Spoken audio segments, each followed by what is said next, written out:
This is Signal and Noise, bringing clarity to data, tech, and AI.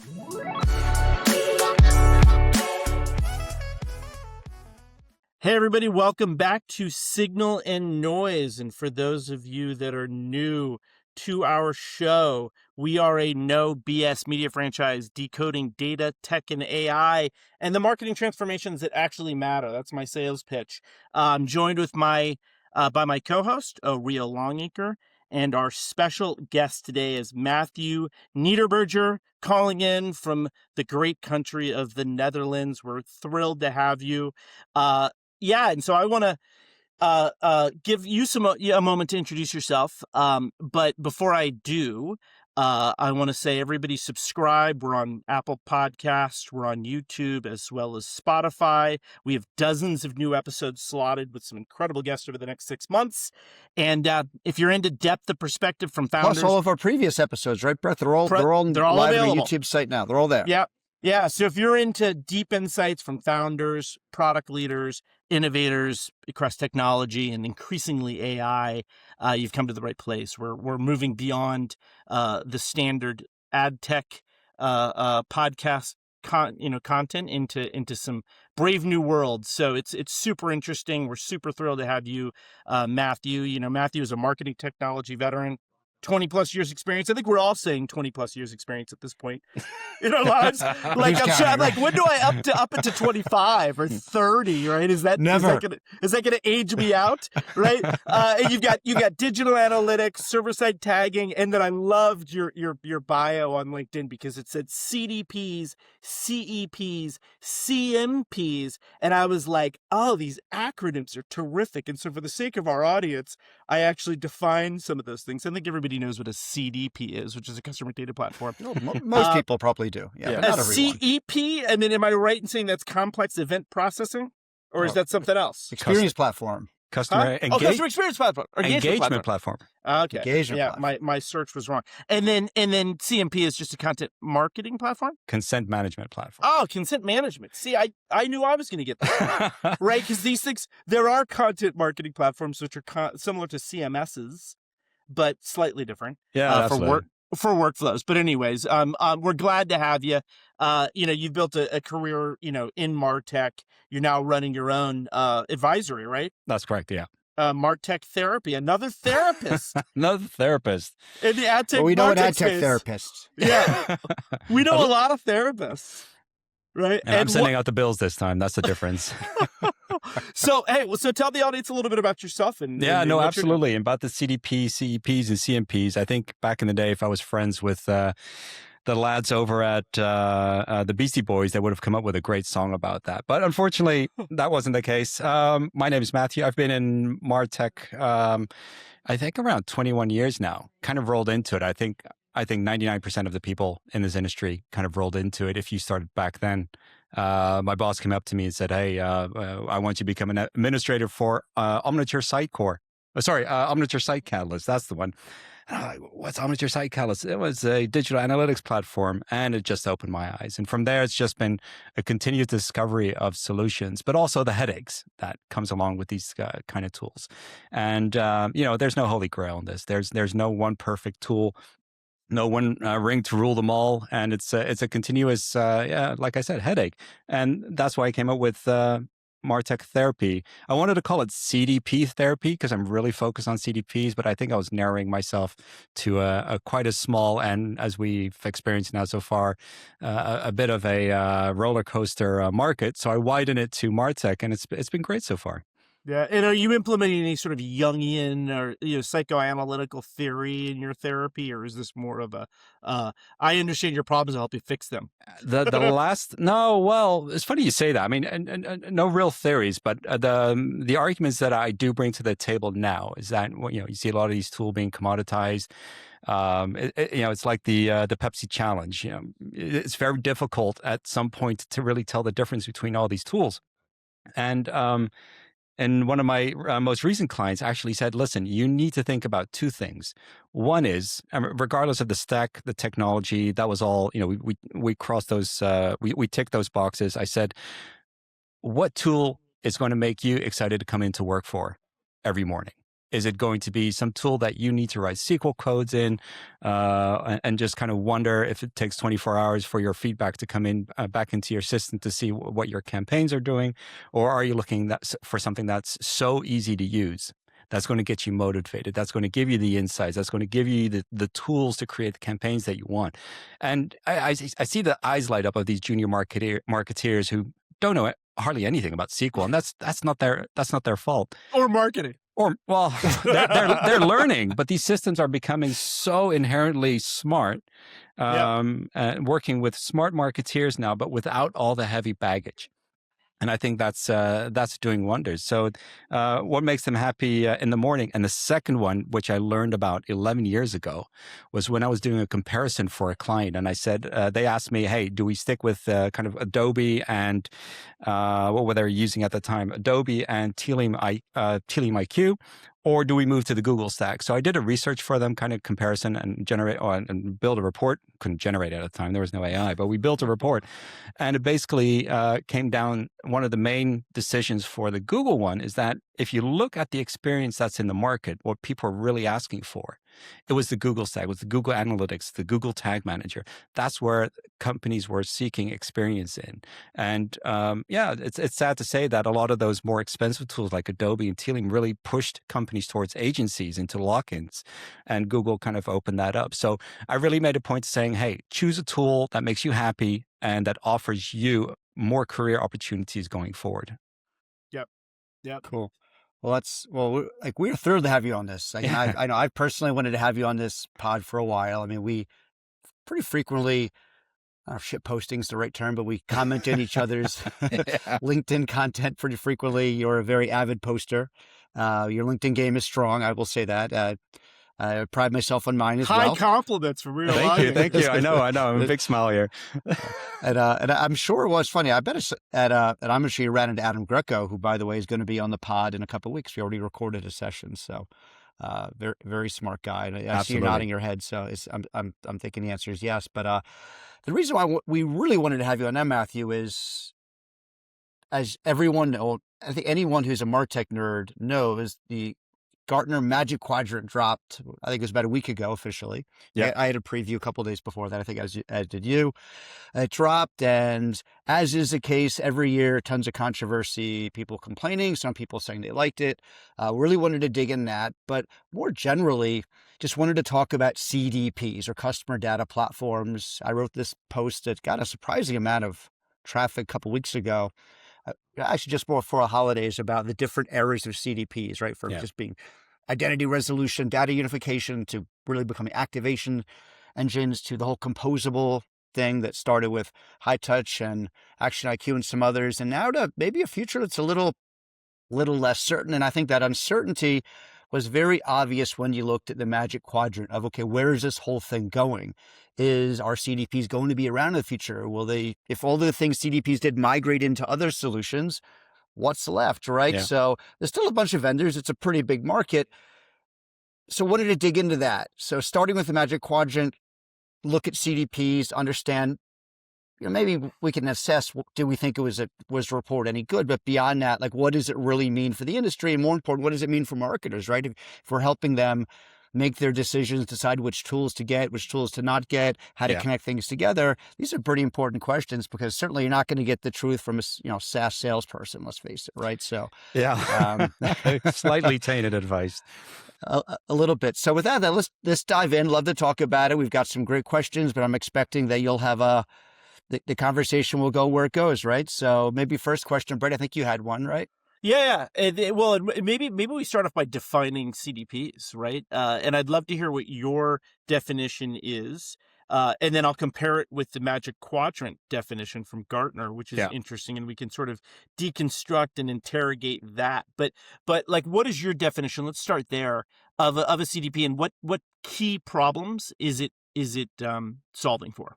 It's I'm kind of old school in that sense. I believe the CDP as it is relatively defined by David Rabb and the CDP Institute, and that there are 4 parts to it. And that's great. I mean, you've got your ingestion, you've got your processing, your cleaning up the data, you've got your identity resolution, and you've got your activation layer, the building of the audience, and sending and making that data available downstream.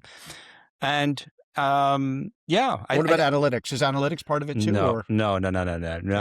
Yeah, and activation is typically. Oh, sorry. Oh yeah, and activation is typically downstream in the sense that it's not necessarily built into the platform. No, which distinguishes it specifically, and this is the space that I came from, the data management platform space. Yeah. Remember DMPs, right? And how those sort of went the way of the dinosaurs. But it was interesting when they're still around on the supply side. When I first started to see, they were around on the supply side, but it was much more of an activation play. There were cookie warehouses, right? They started to ingest mobile data to create more, viable household graphs. But oftentimes when I first started seeing, this was Exalate that became, that was acquired by Nielsen, and that became the Nielsen Marketing Cloud. So that was the sort of context of that. But what I did see is that when a lot of these early CDPs came out, they sounded a lot like DMPs. Yeah. It was like, is this just a different flavor of exactly the same type of core positioning? But go on. I think the goal of the CDP was comparable to that of the DMP, but DMP mostly dealt, I mean, a little asterisk there, with anonymous data. And especially when you started to sell that data on. But I think the CDP was more focused on what can I as a company do with my data. And when you start looking at back in the day, God, I sound old when I say that, but it's the gray hairs.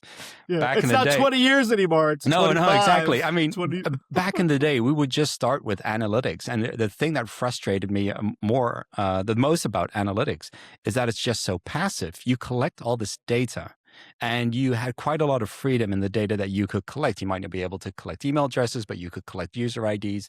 But you were not able to do anything with it. It would just sit there, and you could build out these aggregated reports and see the drop-off rates in your checkout funnel. But then what? And so, the next steps in my journey, at least, was more towards qualitative data. So we would be looking into tools like user testing or Usabilla, any kind of in-app research tools to further kind of enrich that data. It was this great book called Complete Web Monitoring by Alistair Kroll and Sean Power that really inspired me, because they said, look, you need at least kind of two types of data to really make a story. If you look at analytics, it doesn't tell you the complete part. If people drop off, you need to know why people dropped off. So you would put in a kind of an exit survey to ask them the questions. And then you could make a story about the drop off that you're seeing, what you've witnessed, and that has always fascinated me. And I think I mentioned their book's outdated; it's 12 years old, but it's still, the premise of it is fascinating. And bring it to the CDP now, that is like the amalgamation of everything. It's you've got your data collection, you've got the qualitative data that you can put into it, mesh everything together based on a single identity. You can clean it up, you can do the governance over it, and then you can send it out to other destinations that are willing to pick up that data. And we started with advertising. That's the golden one from Google Analytics, because Google Analytics is a great tool, but it's built to kind of see the results of your marketing campaigns. And now we're just seeing this more and more of these integrations to allow you to do more with that data. And I think that's golden. I mean, we can trash talk CDPs. It's funny that you mentioned DMPs and dinosaurs, and the metaphor that jumped to my head is like this meteor being the CDP that hit the Earth. But then at the same time, I'm seeing this image in my head of a meteor breaking up in the atmosphere into a dozen little pieces. I'm like, yeah, that's what the CDP category looks like right now. Yeah. So I've been working. I've been working CDPs around 10 years. So it's probably similar to I guess same time frame as you. And it's funny too. I remember we used to do these MarTech assessments. Being in consulting side, right? And then we would look at map all the different capabilities and tools the clients had, and then look at what do they do, what do they not do. Yeah. You had a maturity model. It became really obvious around 10 years ago that there was a big missing piece. There was a missing piece that the marketer had no place that was a system of record for them where they could go, where they could activate data without going to IT necessarily for marketing use cases, whether it was segmentation, whether it was activation, whether it was just some basic analytics on the customer. There was no place they could go. So it became really obvious. So I was not surprised when we began to see CDPs emerge. And the first one I worked with was Imperity way back in the day. This is about 10 years ago. And they have a bunch of patents on identity resolution, right? So I like the way you described it. So there's ingestion and let's say normalization and identity resolution, right? And then there's segmentation, then there's activation, and then it's interesting you didn't include analytics, but I do understand why with the way things are going. Yeah. Well, and what we learned when we were partnering with a bunch, the treasure datas and the action IQs when we were at Newstar, and one thing we actually realized that they didn't have was identity resolution.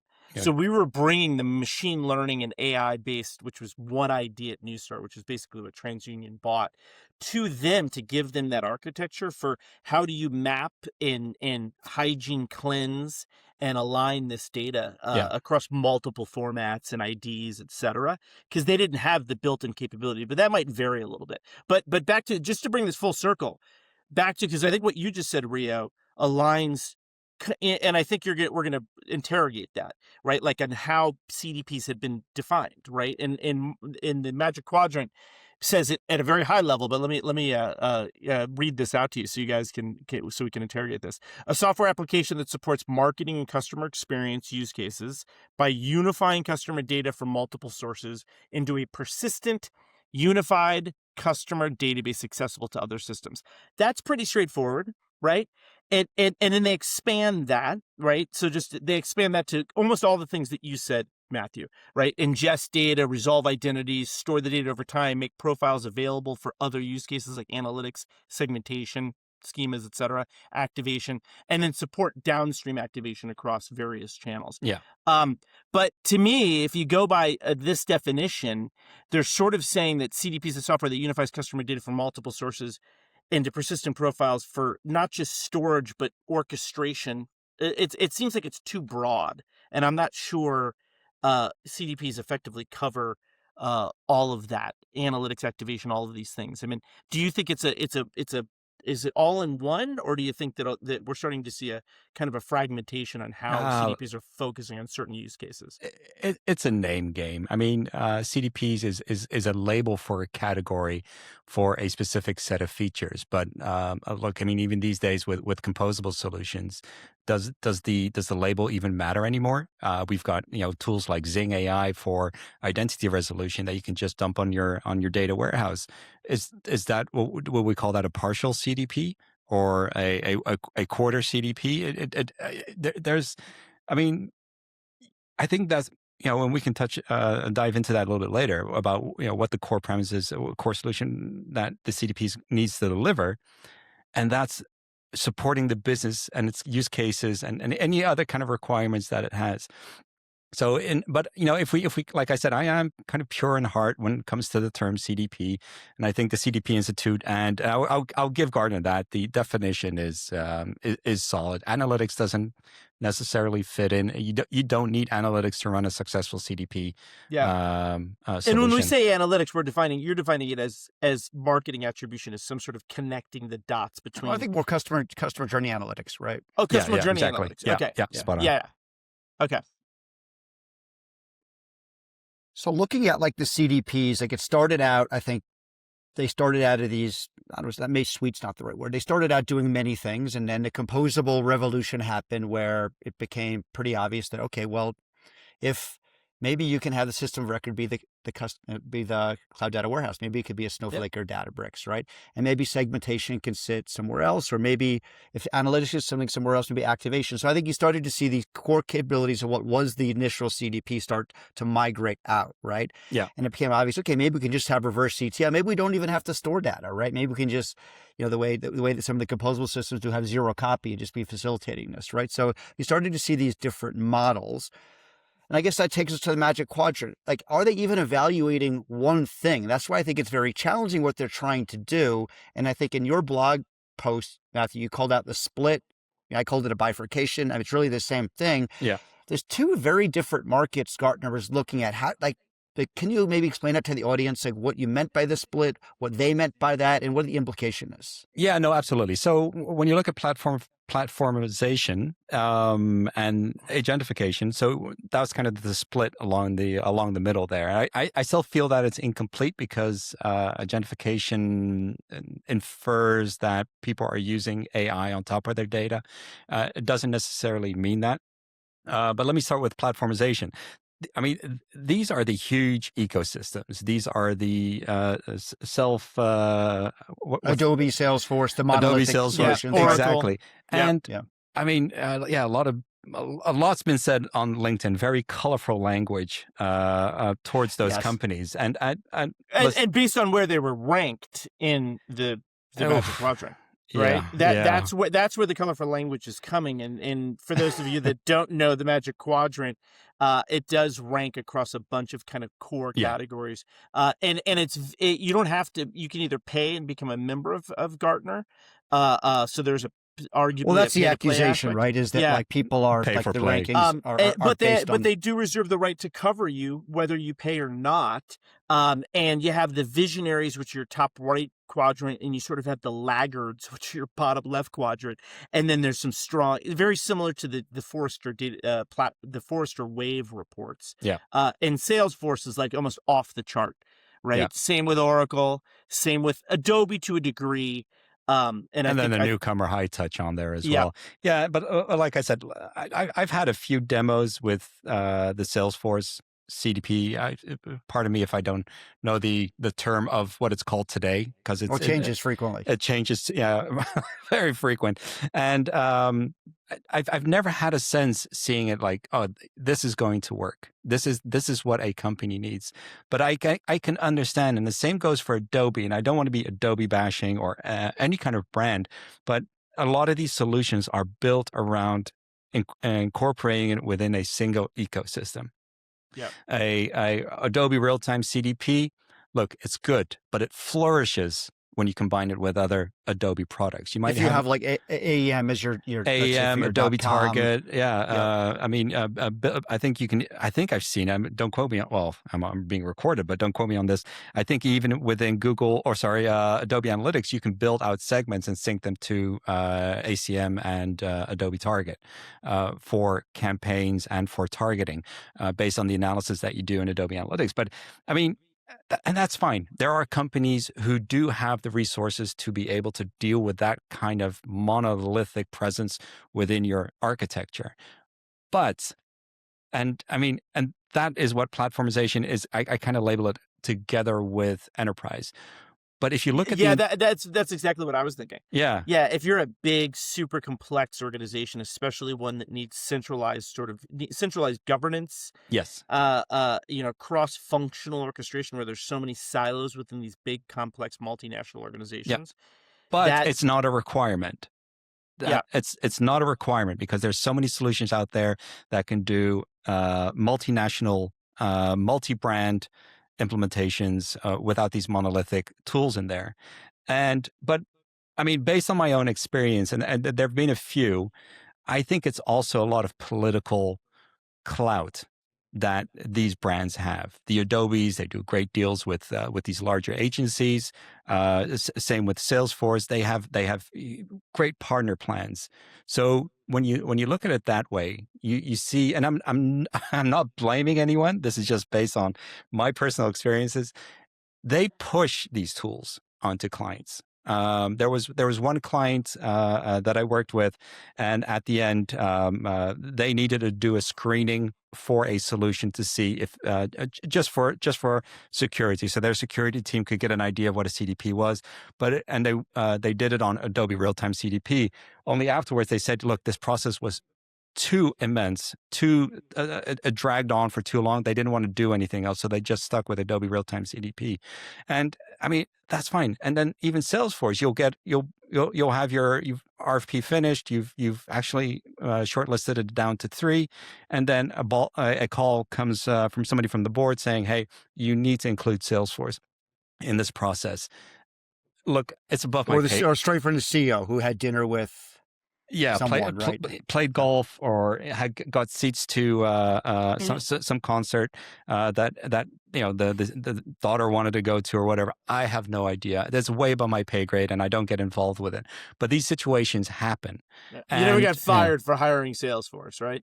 Well, Or you never get fired for hiring. Well, you Yeah, might you get never get fired fired for not including them. You might get in trouble, right? Probably that. Yeah, there are countries where that happens, and no, but it's a really crazy system. But that's the platformization, and then agentification is more towards I like to split that one in two. So you have the composable, and then you have the composable plus AI, which if you look especially around AI decisioning, that tools like Braze now have, but also High Touch, that I think is really where the market is slowly headed.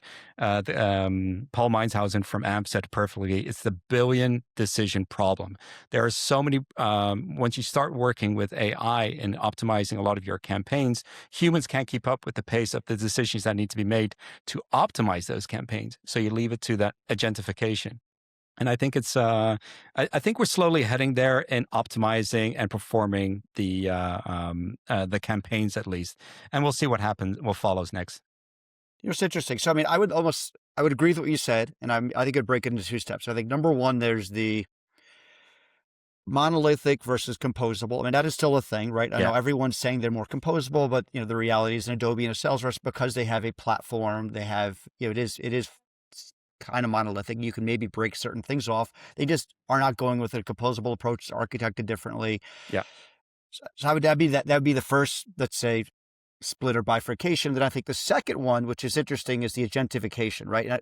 And this one's interesting because when I first, let's say 3 years ago, post ChatGPT, I remember thinking, wow, the winners of this are going to be the platforms. And that was my initial thought, right? So, well, because they're going to be able to automate things in their platforms using AI tools very easily. And they like, think about it. How quick did Adobe have Firefly in there where they could just, you want content generation, boom, it's done.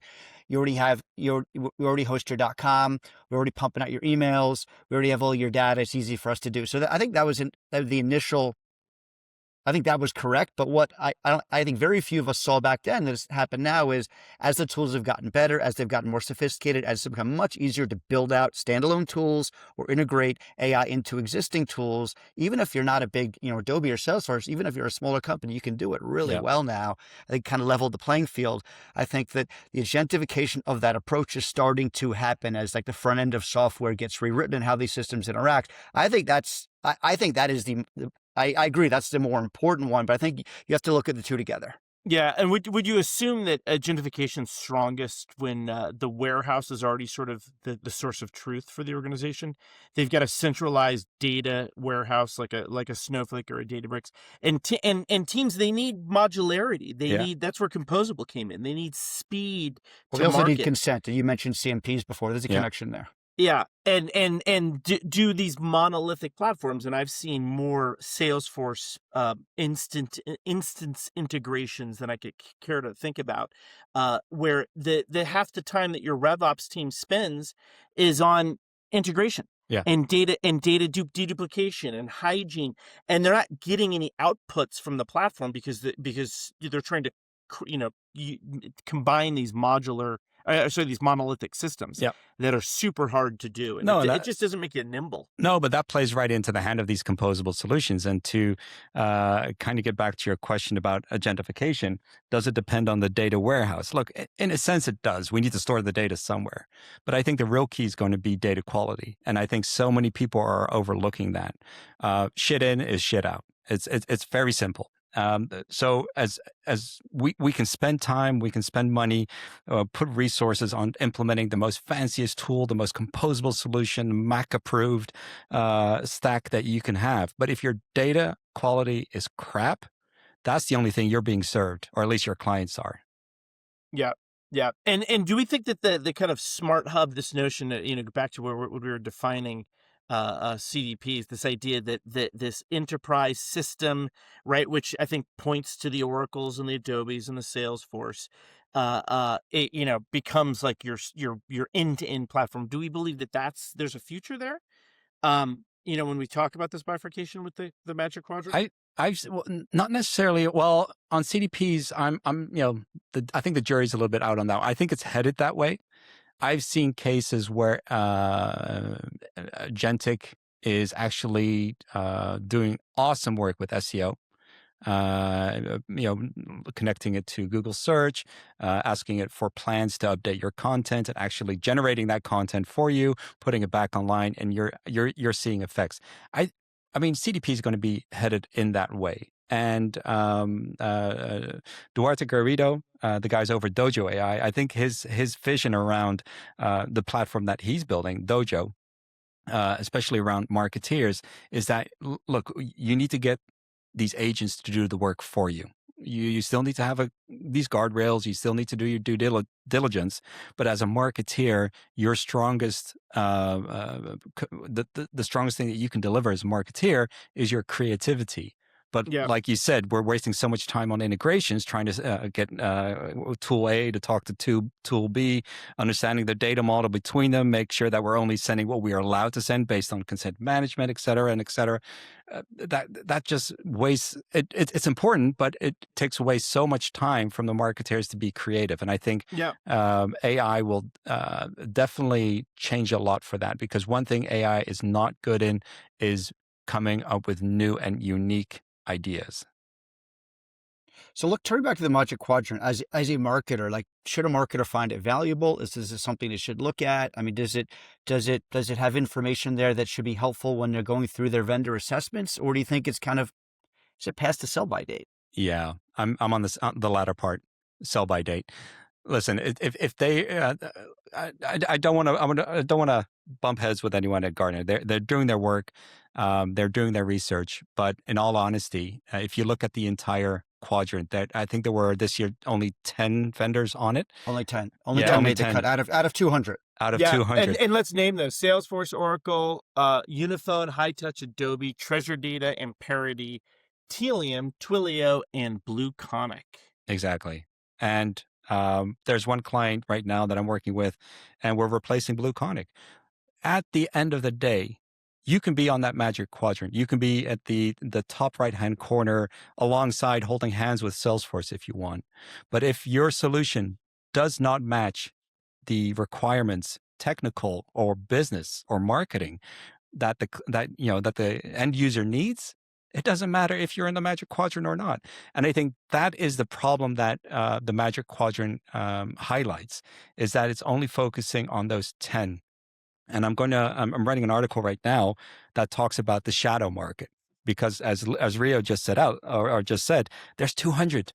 There's 200 CDPs alone. We're not even counting the CEPs or other related tools in the market, but there's more than 200. I mean, we'll call this the shadow gap, right? Right. This is the market. Procurement teams might perceive the CDP market as those 10 companies we just named. Yeah. But in reality, there's a gap there, to your point, because there's this other market. But does this act as an effective, especially for larger enterprises that have procurement teams that need to get to RFP quickly, and they need to streamline that selection process, which is often internal? Right. I think this addresses one way of selling. I think this addresses the procurement route. If procurement is going to make you a short list, you almost kind of have to be a Gartner Magic Quadrant, Forrester Wave, because they don't know the market, right? They're just going to go to this thing. But I think informed buyers, and I think you're just getting to this, I'll let you jump back in, Matthew, are going to LinkedIn, they're talking to their colleagues, they're going to conferences, and they're talking to people who have actually been in there, practitioners who really know their stuff, and who aren't, let's say, I'm not making any accusations necessarily, but don't have a cozy relationship with an analyst firm in order to get their logo included. They don't drink Kool-Aid. And so it's an imperative for the CMO, right, to be educated and informed, or the people on the CMO's team to know, or the CTO, whoever it is, to know who these other people are. Let me tell you what I'm seeing, and this is like you mentioned at the beginning. I'm in the Netherlands, Western Europe, and there is the digital literacy, or at least the maturity around marketing technology in Western Europe is quite high. So the Magic Quadrant doesn't really fly. Wow, that rhymed. Okay, we can turn that into back to about the Beastie Boys. Exactly. So the Magic Quadrant doesn't really fly because the intelligence of the people working in marketing technology in customer side, or at least client side, is incredible. They are putting together their composable stacks from day one, and I think that is where they've lost kind of touch with reality. Is that in these more mature markets, the Magic Quadrant, look, it might speak to a CEO or a CTO, but even then, if you look at what a CEO in the Netherlands is compared to a CEO in the US, the market sizes are different. So the CEO in the Netherlands, for instance, is probably a little bit more knowledgeable about what's happening on the ground. And the hierarchy in the US is even higher. So he's even more distance from reality, what's happening within his marketing teams. Now, if you go over to the Middle East, yes, Magic Quadrant. If you go to the Far East, yes, Magic Quadrant. South America, Magic Quadrant.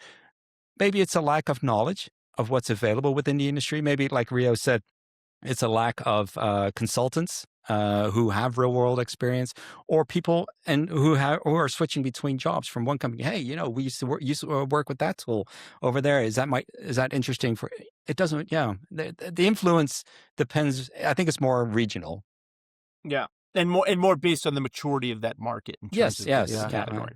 Yeah, what's interesting too about the Magic Quadrant? I was reading through it. I mean, I suspect that.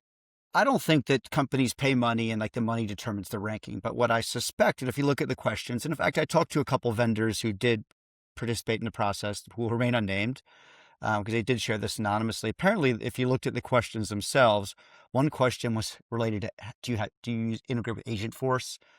Oh. Another question related to CRM capabilities, case management, other things. So it's the questions were baked in a way to give a preordained result that Salesforce was going to be near the top. Now, I'm not saying Salesforce doesn't check a lot of other boxes, but apparently that is the case. Again, that's inside information I was given.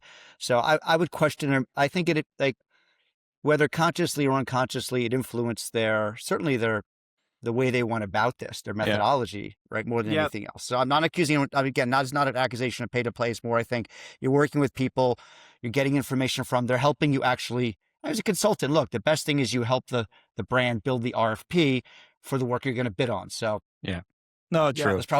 Are you guys slowly starting to understand where the word therapy comes from now?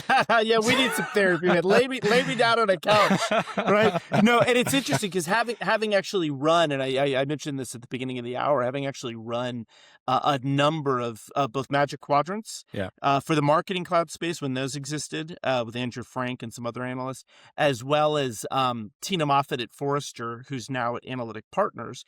She ran the DMP wave, or there were other folks that ran the DMP, and the MMOS, which is the measurement and attribution wave. And it was interesting because, they have their criteria. We actually figured out how to sort of reverse engineer their weighting, meaning which questions and which topics were weighted more heavily than others. Okay. And then you had this opportunity part of it was there was a little influence gamesmanship, right? Where you were developing a relationship, and the companies that had the tightest relationships with the analysts directly, especially at Forrester, could sort of sway the way that they thought, right? Sway their inherent biases. And one of the biases that we saw in the MMOS wave was kind of a lean towards a perspective that having a managed service consulting-led measurement practice for the MMOS sort of vendors was critical. Yeah. Even though it's not as good of a economic model, is more of a SaaS tech-driven model. And so we always felt we were at Neustar at a disadvantage because we were being perceived as tech-first managed services, even though we had a very large managed services team. Second, there were other players in the space that were positioning themselves as who didn't have the tech, but they were able to influence perspective enough to say this is critical to the success of these, huge measurement implementations within organizations. And so you could see how that influence sort of colored the results of the surveys. And it happened again and again and again. And companies sort of got typecast. Yeah. And no matter what you did, trying to play the game, it was tough to get out of Well, how you were yeah. being perceived by the analyst. Okay, so that being said, I do think what Gartner had in front of it was a very difficult job, and so I'm not Oh, trying to yeah. take anything away from that. So it's a very big market. There's 200 players. We mentioned and are they even this like let's say Adobe's AEP or Salesforce Data Cloud, is it even the same as a high touch? Are they even the same product? I mean, I don't know, you can maybe even argue they're not, right? No. And I think when you look at the monolithic versus composable, very different solutions. So I think it was a very tough job. And I do understand why they would want to reach out to vendors to say, hey, listen, this is confusing. Help us navigate this. So I'm not surprised. I would probably do the same, right? If I would reach out to people I know who know. And so I don't know. So comments on the difficulty of the task they took on, and is it even reasonable to expect anyone to do a good job at it, Matthew? No, absolutely not. I mean, like you said, they're definitely big shoes to fill for the analysts over at Gartner and all these other analyst firms.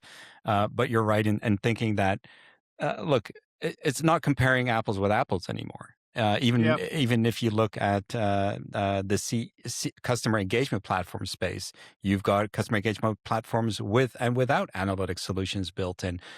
There is no one-on-one comparison possible, and I think that is why I feel that as much I appreciate the Gartner view on splitting up the category to platformization and genification, I think that was the best thing to take home from that report.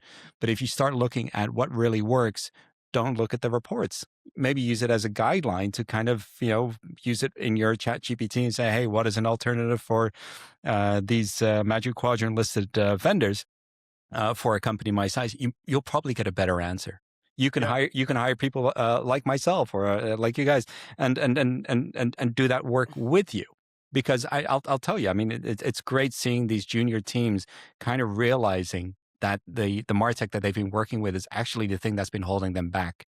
And once you start opening up their eyes to the industry, the tools and the capabilities, look, they don't care if it's a Salesforce, they don't care if it's a small time startup in that space like Zepic from Australia. They don't care. They want the problems solved. That's the only thing they care about. Get your strategic decisioning, like and that's what I do a ton of, is get that correct, right? Exactly. And you can agentify that whole process. You can compound your decision making ability, right, in terms of like, hey, how are we bringing a specific product to market? How are we speaking to different ICPs? How are we adapting to competitive threats and market changes, right? And doing this in kind of a way that's compounded from just people doing research online. Absolutely. Right? And to me, that's where marketers need to embrace the decisioning power that some of these, even if it's not using LLM data, it's still using the decisioning compute power of LLMs to help scenario plan. And to me, that's where the magic happens, because everything else can be filled in with is tactics, and you can plug in your platforms to solve. Hey, we've got a demand generation problem. We've got a customer success problem that's tied to product analytics. You can plug in the point solutions exactly into those, and that comes back to the foundation. If you have the time, if you have the resources and the patience, because it does take a lot more money, go with composable. Own that data. Make sure that the data is clean. Make sure that you can use it, and then start from there. And does that make more economic sense too? Because you're investing in a small piece. That's a whole different discussion, because, like I said, you need different resources if you go down the composable route. But what it does do is that it gives you that freedom. Look, you might have a Databricks or a Snowflake that has all of your business data coming in. You've got your customer service data, you've got your analytics data going in, you've got your customer data going in there as well, your product feeds, everything. And you can plug a customer engagement platform on top of that to do the emails, the audience building, whatever you want. But if you grow as a company, if you grow more mature and you say, hey, we've outgrown this solution, it's so much easier to say, we're going to trial another solution in parallel on top of that data and to kind of see, is this what we're looking for? So instead of kind of rip and replacing, you can kind of rip off that bandage and put a new one on. Well, that's a bad metaphor, but well, and you're testing a kind of a discrete use case with composable case, as opposed to trying to sort of re-implement. You own the data, so it doesn't matter, what kind of plug you put into it to send it downstream or send data into it. As long as you own the data, especially in this composable market, there's so many different ways you can go. And unfortunately, but on the other end, you have the Salesforces, these ecosystems, again, that have their own benefits, but it's going to be very difficult at a certain point to exit.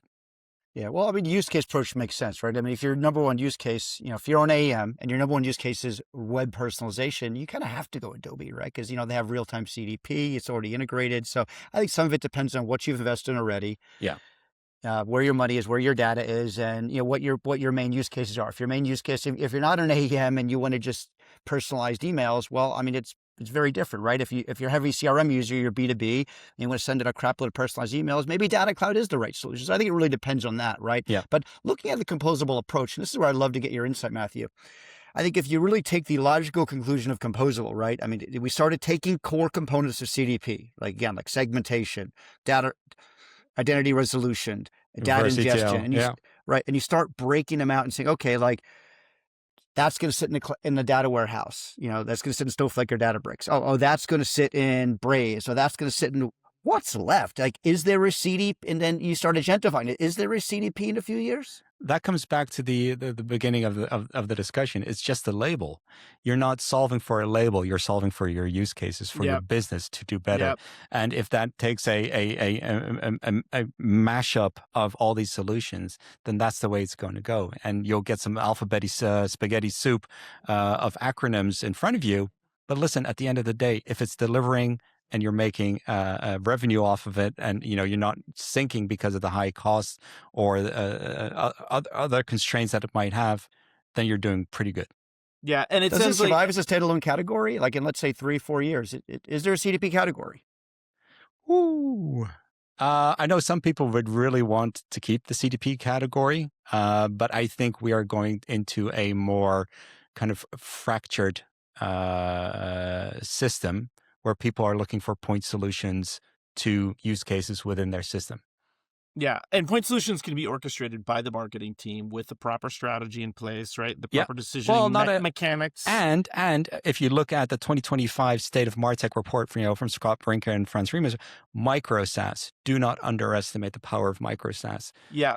But we're dealing with one big, hairy, audacious thing that companies that are invested in the big monolithic players, switching costs. Oof. Switching costs, right? That you never underestimate that. Nope. Yeah, never underestimate that. Like, hey, we're gonna, but if you've got the ability to test use cases and sort of build there seems to be a path where you could start small. You're not trying to boil the ocean and replace the entire thing, but you could replace pieces of it. I mean, how do you think a company navigates that?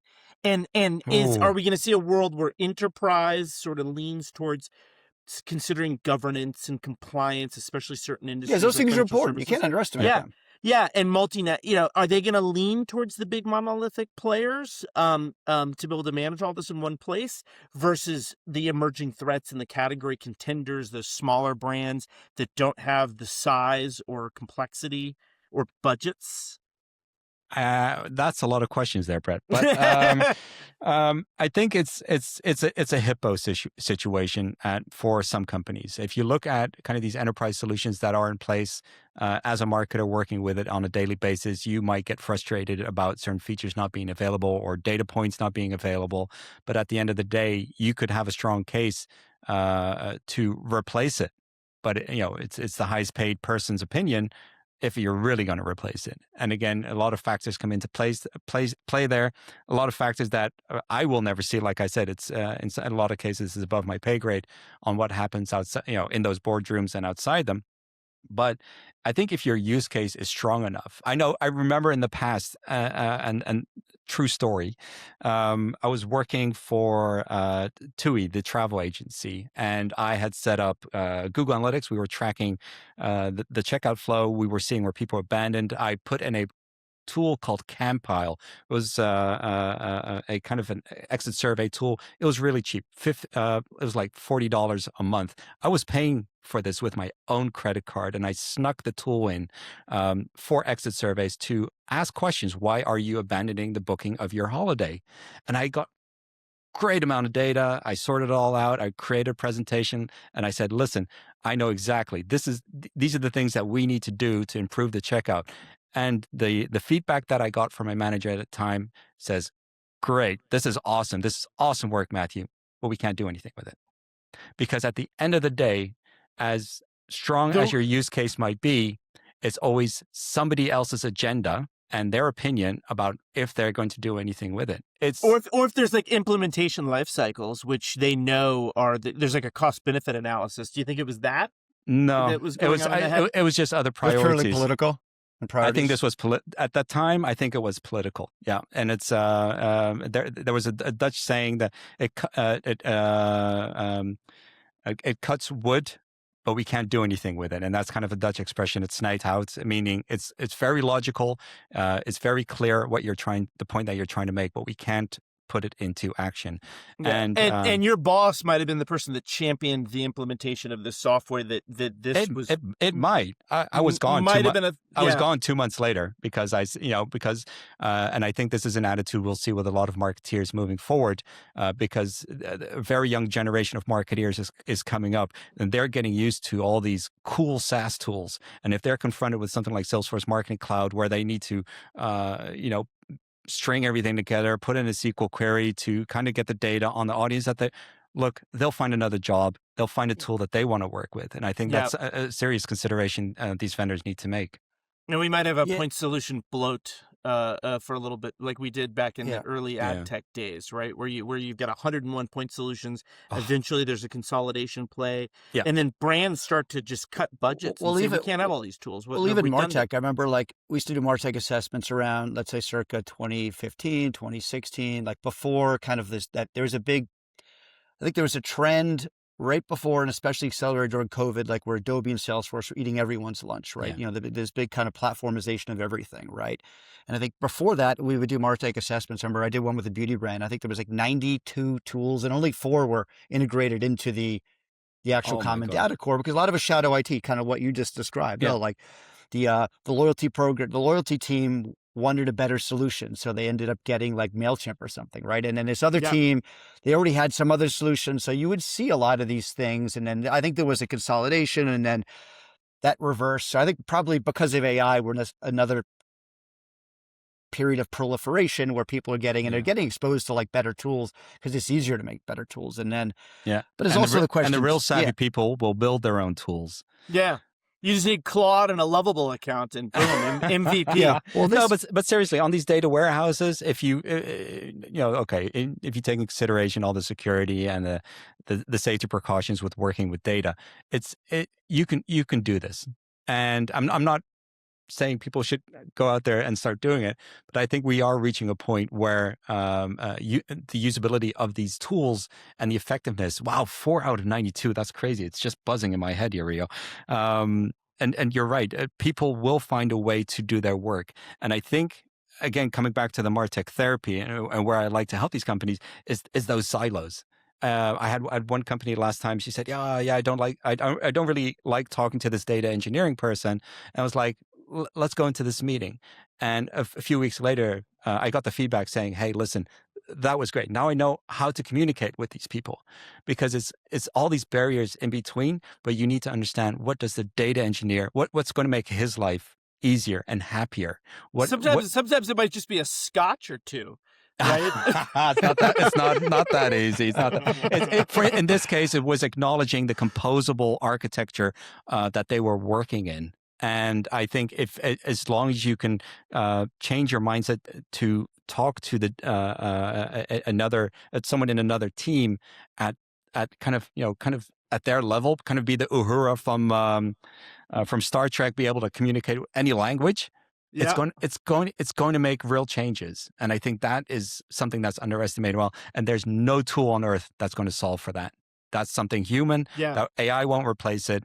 that's where we as humans need to come in. Yeah. It's interesting you mentioned AI replacing tools. So I remember we were working on something recently, and like this agent was able to spin up for its own needs, like a very rudimentary CRM. Now, obviously this CRM, it had case management, contact management, very basic things. So, I mean, this thing would never pass muster for like enterprise procurement in a million years, right? Like, like we have big platforms that are great at doing that and solve all the security and privacy Salesforce needs. was born. Right. No, just kidding. Right. I mean, that's kind of it, right? But you think about it.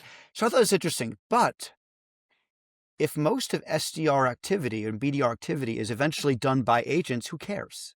Maybe they can use the basic thing they're spinning up on their own. So short term, I think the big platforms big SaaS platforms are going to be fine. But this is why I think if you look at MarTech versus ad tech, I think MarTech is much more vulnerable to being disrupted by AI because of what I just described versus ad tech. I mean, good luck messing with real-time bidding. You have the whole freaking internet, whole open exchange. I mean, like you have to, you're talking world scale versus enterprise scale, maybe not even that, as you go to really agents doing things on behalf of marketers. Thoughts? Yeah. I find that a little bit, I still find it dangerous to put all my trust into AI. Like you said, if you do it with ad tech, real-time bidding, you're not going to keep up as a human. But if you look at MarTech, you've got so many things to contend with.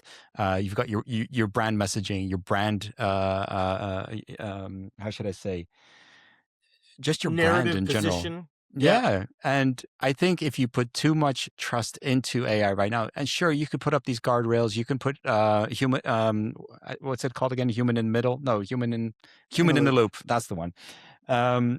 It'll work. Yeah. But it's going to take a lot of time to be able to train these models. And then still, are you willing to put your job, your career, your reputation on the line to hand it over to AI to do your entire marketing campaign from ideation, creation, and execution, and then performance reporting, and then loop back again? I think that's a huge, I don't think that will show up on Polymarket. Yeah, no, yeah, I tend to agree with you. I think the blocking and tackling and some of the hard execution work is going to be handled by the agentic workflows, right? Some of the decisioning and scenario planning, something that I'm in the process of building now, where you supercharge that process, and you have an always-on learning mechanism that learns from the market realities, right? Which a product marketing team or a CMO or a product can't adapt to the constantly shifting sort of feedback that you're getting from clients, all that stuff. Here's a scenario then, Brett. Airline pilots. Would you fly in a plane that's flown purely by AI? Rio drives in a car that can be driven purely by AI, but would it's interesting. At this point, no, because even if it gets 98% of the process correct, from the tools management to the whole, there's no room for error. There's no margin for error. Well, right now I wouldn't, but at some point it will be very soon. Flying a plane with autopilot will be safer than human. Okay, it's not there, and I wouldn't do it. I wouldn't get in a plane if they said there's no human on this thing. I wouldn't do it, right? No, I'm not talking autopilot. I mean, you have a full self fly. Because you look at a Tesla, right? So I've had a Tesla for 5 years, I guess, and when it first started, the full self driving, it was okay, but it wasn't great, right? But now it's really, I mean, you'll go 70, 80 miles an hour. It'll switch lanes. I mean, it is really good. I mean, it's impressive. It'll navigate through parking lots. And if it's foggy, if it's rainy? Well, it doesn't have LiDAR. So like the fogginess, like once the visibility degrades, it does tell you not to do it, right? but it is really, look, I mean, I don't use it with my kids in the car because I don't. Exactly. My wife won't let me use it when she's in the car either. But let's use the business metaphor. You would drive it in the car. Would you drive it with your business in the car? I actually trust it a lot. I don't think I'm quite there yet. Exactly. I mean, humans, we have checklists. The pilots, before they have pre-takeoff, after post-takeoff, pre-landing, et cetera. So they have all these checklists that they need to go by. And as many times as I've been working with AI, I have, especially with Claude Code, you can create this Claude file where you put in kind of the rules. And I always state, if I release a version, you need to tell me, give me four options for the version history that we want to focus on, and it forgets it about 80% of the time. And we might get there in the future, but AI is anything but flawless, and I think that's the risk a lot of companies shouldn't be willing to take at the moment. Yeah, no, look, would people should the people risk their jobs over it? Probably not. Should they risk their life or safety? I mean, I think there's going to be a long time before we have, let's say pilotless planes, but you get in a Waymo or you get, it is really amazing. And the accidents are actually lower than with people. Waymo hit a kid last week. I mean, how many people, 40,000 people die of traffic accidents a year in the U.S., right? So like if you had if you had all Waymos, you'd probably have fewer, right? That's the thing. Yeah. And the innovation life cycles are compressed, just like the go-to-market life cycles for consumer brands and B2B brands are being compressed. Yeah. The innovation life cycles of AI, we talked about this in one of our other episodes. I think an AI year is like 56 human days. Now that's totally supposition. It's something that I read somewhere. I don't think that's factual, but it gives you an estimate of how much more rapid the innovation life cycles of AI is when it's self-learning. It's super interesting. Yeah. So should we wrap this up with because we certainly wanted to jump on the perspectives and opinions around the Magic Quadrant. I think we've all come to the conclusion that they're really looking at two different things, right? It's the platform play versus the agentic play and these competing models, which maybe calls into question the definition, the foundational definition of what a CDP is. Yeah. And whether it's even required to have the category. Does this, and let me ask you this, Matthew and Rhea, I'd love your perspective on this too. Like the DMP wave from Forrester that went the way of the dinosaurs, like they had a marketing cloud Magic Quadrant from Gartner that went the way of the dinosaurs. And why did it change? Because those categories became less definable and less relevant to, sort of client use cases. Do you think that we're facing the last year of the Magic Quadrant for CDPs? Do we think that this categorization... Maybe not the last year, but if we look at the effects of tools like G2, the Magic Quadrant, how effective are these feedbacks now? People get paid by vendors to, hey, can you recommend us on G2? And if you look at qualitative research that I did in the past, there is a certain amount of not the opposite of objectiveness.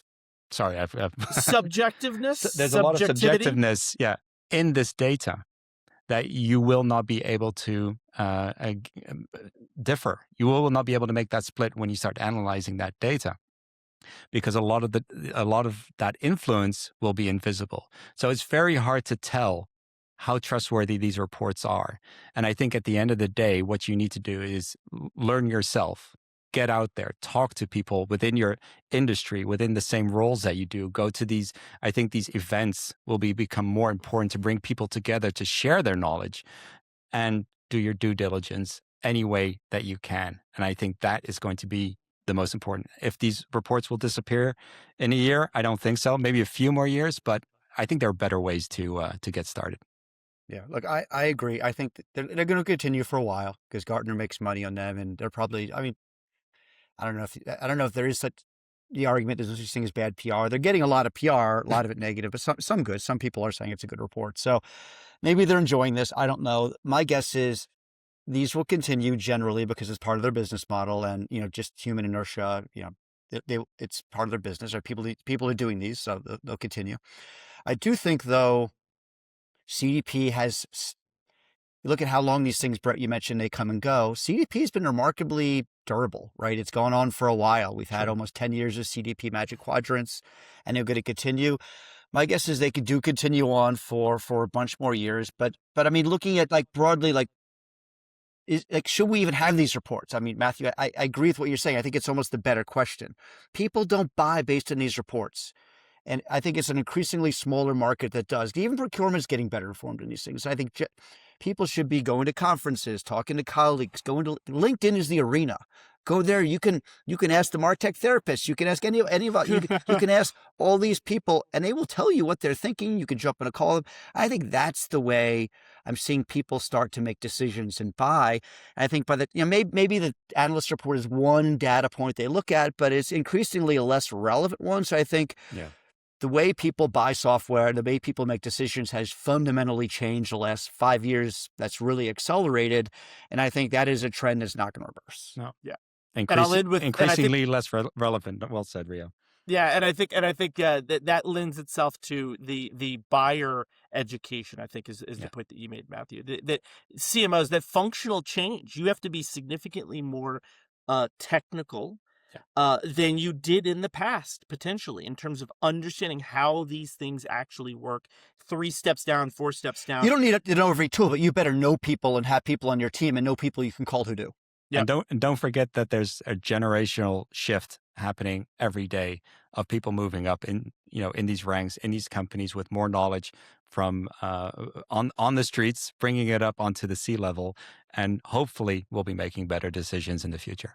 So Matthew, someone wants to get a hold of you someone needs MarTech Therapy. How do they get a hold of you? Maybe you can tell the audience about where to find you. I wish I could say dial 911, but that's a little bit, no, just go to martechtherapy.com or find me on LinkedIn. Always happy to do a quick chat with you because I'm really interested in learning the problems that people are experiencing within marketing technology. And there is never a case where the stories are the same. Everyone's unique. And I look forward to hearing people's problems and challenges that they're running into.